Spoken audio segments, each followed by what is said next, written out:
Good afternoon सभी को। Good afternoon. चलिए हम लोग शुरू करते हैं। पहला चैप्टर कौन सा था?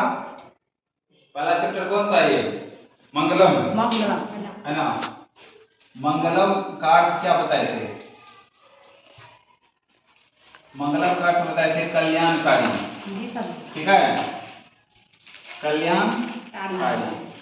इस चैप्टर में टोटल 5 को हम लोग को क्या पढ़ना? श्लोक। और ये सभी श्लोक जो है ना वो ईश्वर को प्राप्त करने का विधि इसमें बताया जाएगा। ठीक है, जिसमें से हम लोग 2 पढ़ चुके हैं इससे पहले। ठीक है जी। और 2 का हम लोग अर्थ भी समझ गए। ये तीसरा है। तीसरा जो है यह इसका इस श्लोक में यह मुंडक उपनिषद से लिया गया। किससे लिया गया? मुंडक उपनिषद से। इससे पहले जो पहला वाला श्लोक था वो लिया गया था किससे?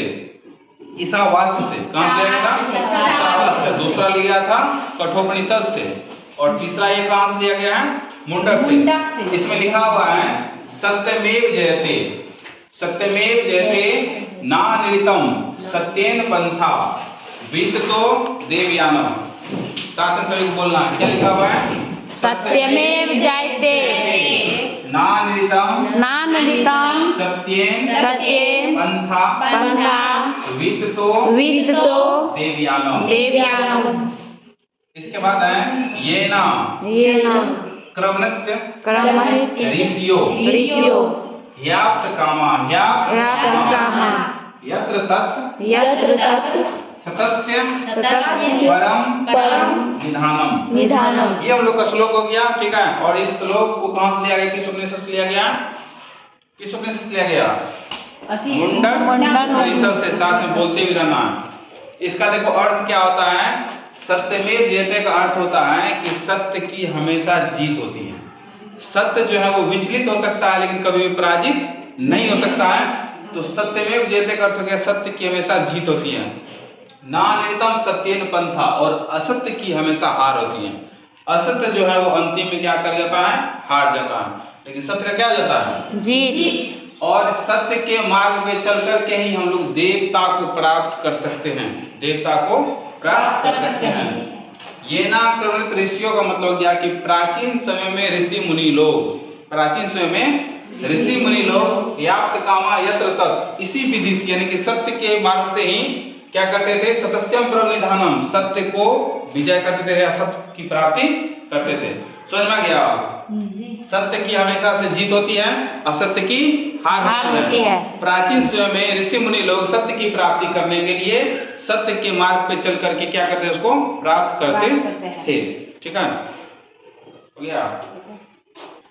इनका जो है हिंदी हम लोग लिखते हैं, पॉइंट देकर के लिखना। ठीक है, लिखो सत्य की हमेशा जीत होती है। सत्य की हमेशा जीत होती है और असत्य की हार। सत्य की हमेशा जीत होती है और असत्य की हार। नेक्स्ट पॉइंट लिखना, सत्य के मार्ग पर चलकर ही, सत्य के मार्ग पर चलकर ही हम लोग ईश्वर को प्राप्त कर सकते हैं। सत्य के मार्ग पर चलकर ही हम लोग ईश्वर को प्राप्त कर सकते हैं। सत्य के मार्ग पर चलकर ही हम लोग ईश्वर को प्राप्त कर सकते हैं। नेक्स्ट पॉइंट, प्राचीन समय में ऋषि मुनि लोग, प्राचीन समय में ऋषि मुनि लोग